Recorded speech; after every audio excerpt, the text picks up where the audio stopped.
What's up, everybody? Today I got a special show for you today. Got 4 topics we're going to be talking about: black ownership, black destruction, social media confidence, and being available. So, there's a urgent matter going on within the black communities today. Something that we don't too typically like to address, something that we should most definitely address more often, which is black ownership. I'm not too sure exactly how it is over in Africa or any other part of the world, but I know specifically here in America, black ownership is not that large in this community, in our community. We're most likely owning a vehicle faster than we are a home.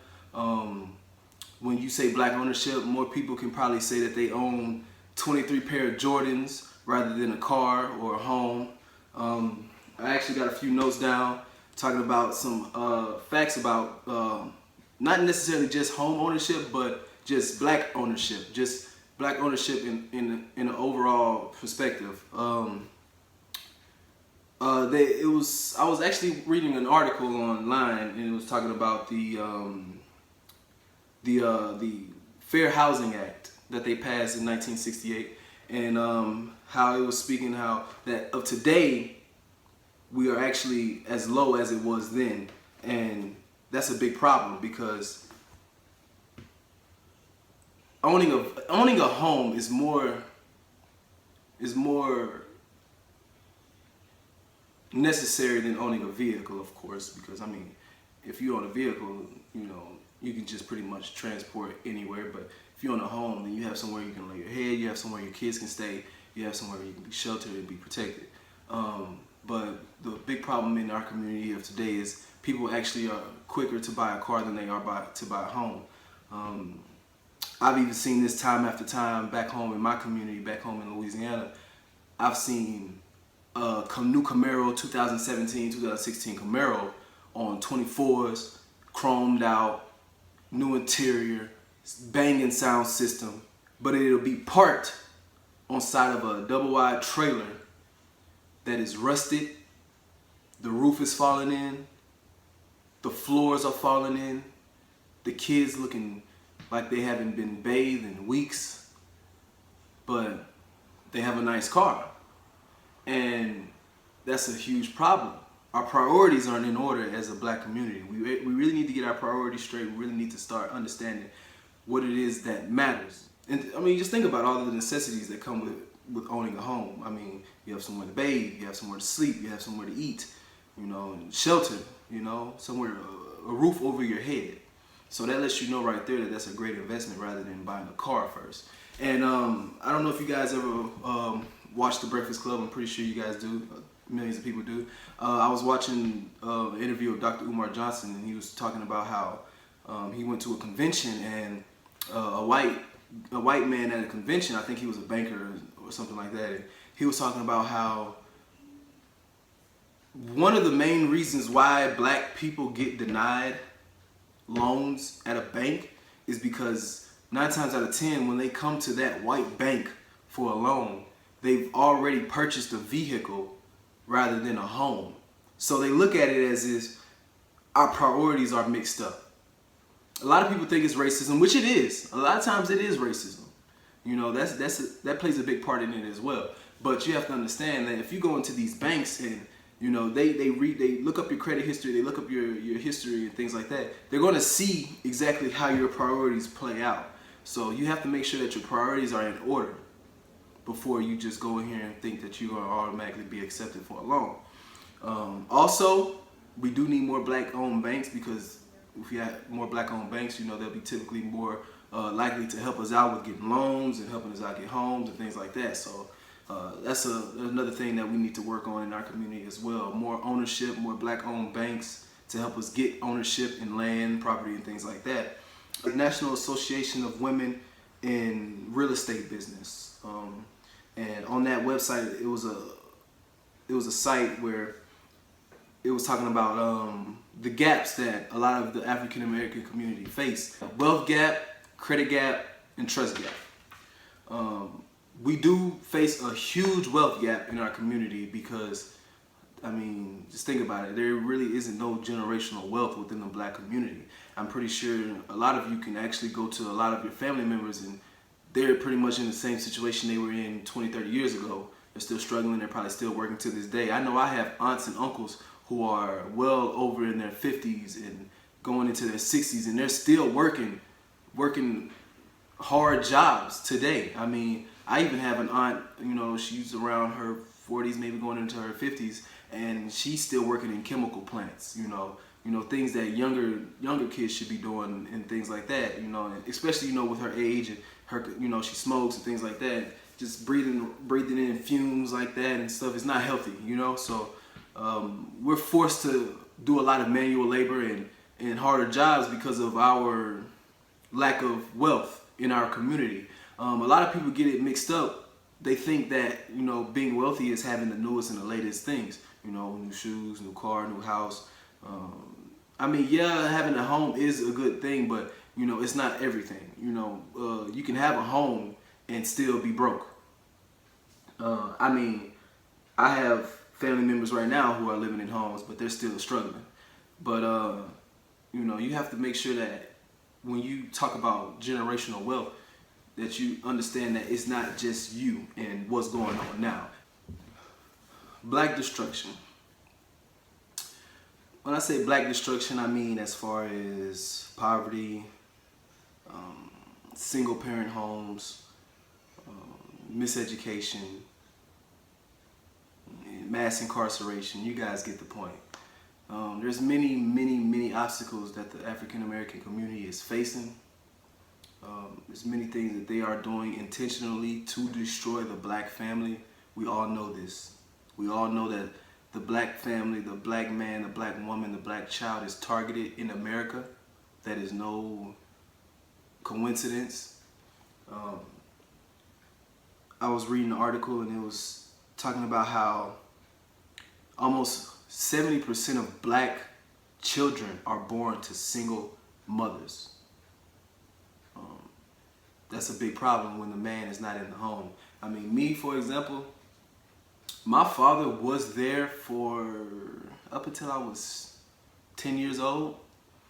And I do have good memories of my father as a child. I mean, he was a good father. He used to cook, he used to clean, he used to take us out. We used to go and have fun, road trips, things like that. He was a good father for the most part. But after that, him and my mother got a divorce, and then it was just, we really don't have a relationship anymore. I mean, my sister actually just messaged me today about my father, having my number, and he still hasn't called me yet, but I don't even know how I feel about him having my number. But I mean, it's just it's a huge obstacle that the black family is facing and that we really need to solve. We sometimes get a little too caught up on the romanticizing of the relationship and things like that, and we need to understand that it's a work needs to be put into the relationship. Growing up with a lot of mental issues, a lot of psychological issues, things that they are dealing with that they probably don't tell anyone. They're probably stressing and it's a lot of depression going on because not having a mother or father at home. I feel like as if in the future it may get better because of the children. The children of today understand the need for that. So I feel as if when they get older and they start having children of their own, they're going to want to be in their lives more often. And it sucks that it had to be that way in order for the generational curse, I guess you can say, to change. But sometimes it takes some tragedy or some chaos in order for greater things to come. It's a lot going on. Another thing that we need to really understand is that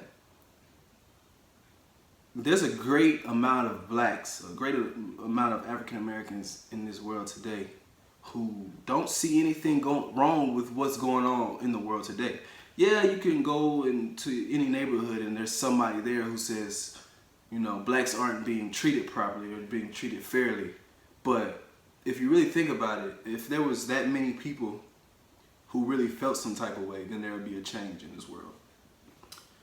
So me and me and my personal observation, I feel as if maybe there's probably more than half of African Americans in this world or in this country who feel like there's nothing wrong with what's going on. Or they may not necessarily feel like there's nothing wrong. They may just feel like there's nothing they can do about it. So they just say, you know what, screw it. But that's not the case. You really need to understand that there's a bigger picture. You know, that's how they want it to be set up. You know, they wanted to make you feel as if there's nothing you can do about it. You know, and I was listening to I think his name was Wesley Muhammad.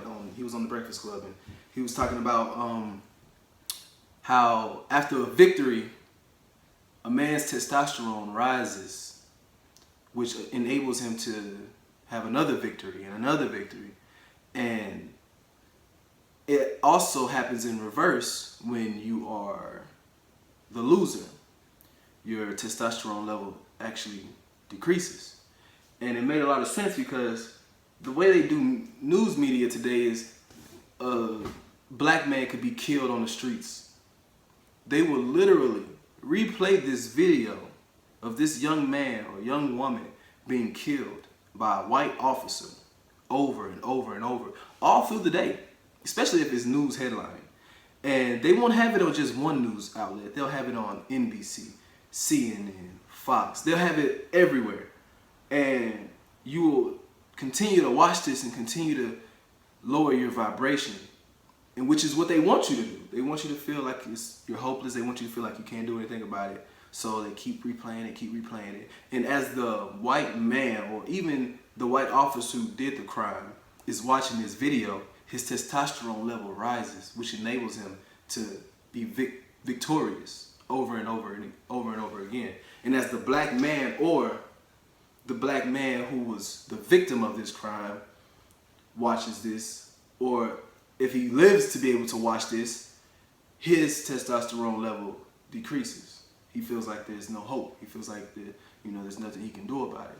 So, it's a science to their methods and the things that they do towards the black community. So we just have to start getting more hip to that science and understanding it, because when you know better, you do better.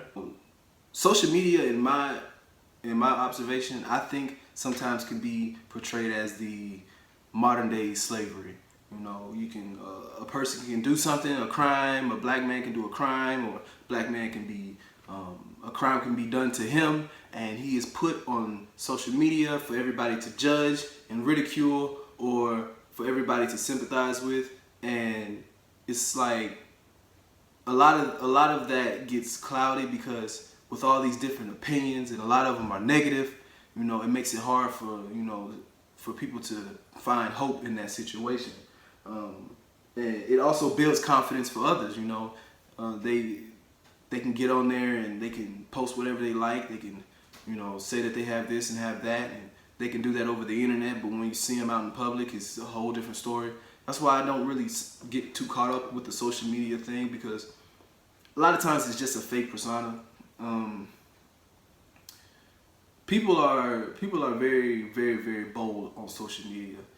I remember even younger, back in the day, social media wasn't like this, like how it is today. I remember, you had your Facebook and your MySpace, but that was about it. People were more into, their page backgrounds, or the music that plays when you go to their page and things like that. Now it's like more, Instagram models and Instagram thugs and, fights on Instagram, and, it's a lot of sex on Instagram.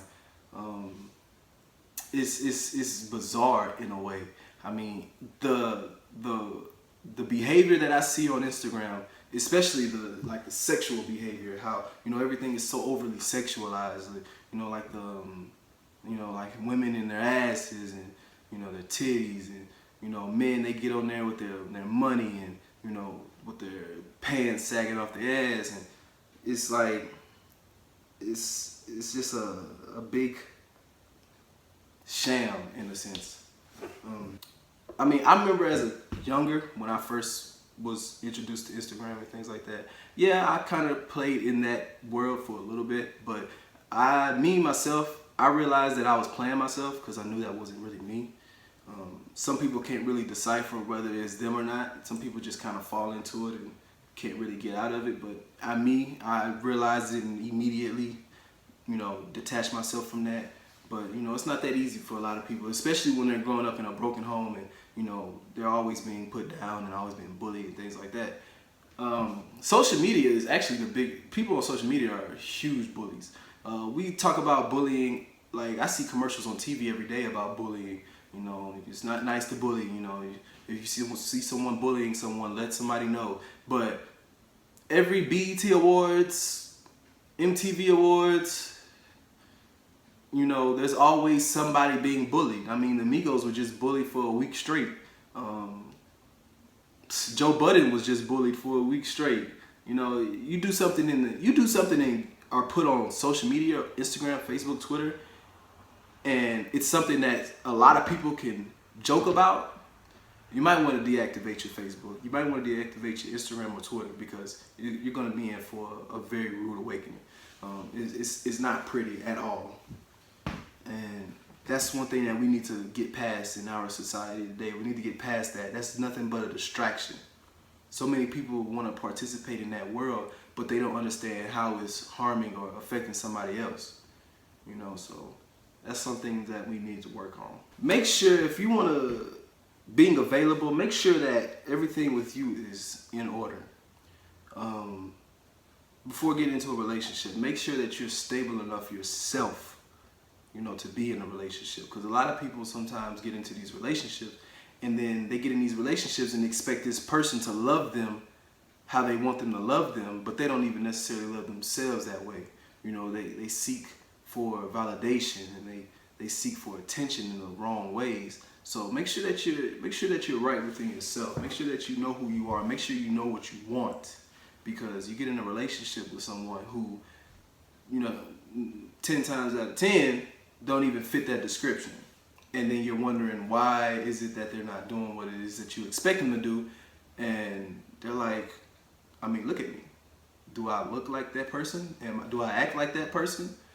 So we need to open our eyes and realize that we're not always available when we think we are. Just because you're single doesn't mean you're available. You can be single, but spiritually you're not available. Make sure that you're meditating and, and understanding and learning who you are within, not just outside. A lot of times we get so caught up on our physical appearance.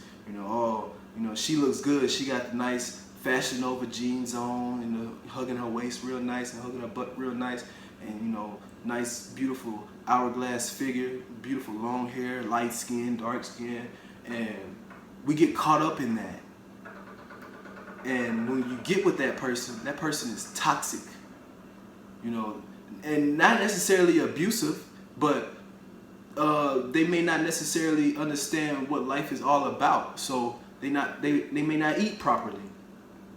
They might not exercise at all. They might not even care about things that are important within themselves. And that can affect you as well, because if you're with someone who doesn't care about themselves, and just puts anything into their body and does anything to their body, then that can affect you.